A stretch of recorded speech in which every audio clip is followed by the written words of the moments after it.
ndihmon besimin në Allahun fuqiplot që njeriu të përballojë gjendjet e ankthit edhe pasigurinë që e ka te vetvetja e tij. Absolutisht, besimi në Allahun Dhul Xhelal është pika esenciale, thelbësore, nevralgjike, që është pra in Allah yuhibbu mutawakkilin, pra Allah i don ata mutawakkilat, domethënë që i mbështeten Zotit. Pra kjo është një ndër pikat thelbësore që krijon siguri tek njeriu. Pra njeriu dihet gjithmonë i sigurt. A ke pa ka herë shpesh herë ne kemi momente që ndjehemi si të vetmuar, për shembull, edhe pse ki fëmijën, ki gruan, ki familjen, ki ndoshta i e kabile e madhe, fisi madh, po ka herë të kap një far hutije kështu edhe këtu jam vetëm, a kupton? Edhe tash në atë moment që të kap ajo hutija që je vetëm, paf ti duhet më shku mendjen që nuk je vetëm, po je me Zotin, je në mbikëqyrjen e Allahut.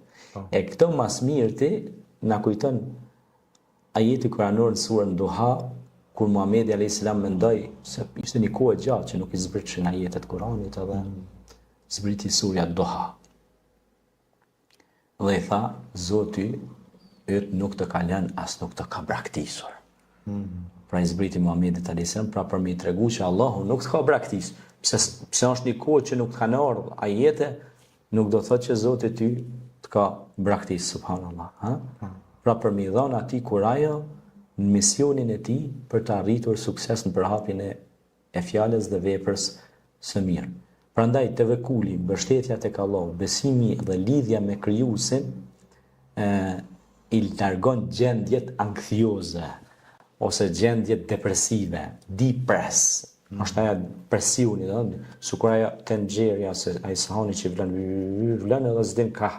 Edhe tash ti e vendos dorën Bismillahirrahmanirrahim. Qetëso. Që i thonë, pra, merë vetën me të mirë, kështu, fix, ja, take it easy, merë qetë, fix. Edhe kjo është pra që gjitha lutjet që në bëmë për shembull ka dhe shumë lutje nga Kurani që flasin për qetësi. Për shembull, është për çështjen e kulubit, thot, ala bi dhikrillahi tatma'innul qulub, qetësohet zemra me përmendje të Allahut, pra. Kur përmendet Zoti vazhdimisht, pra zemra është e qetë, trupi është i qetë, mendja qetësohet. Pra janë shumë faktor që e qetësojnë pra insanin. Mirë, do ta bëjmë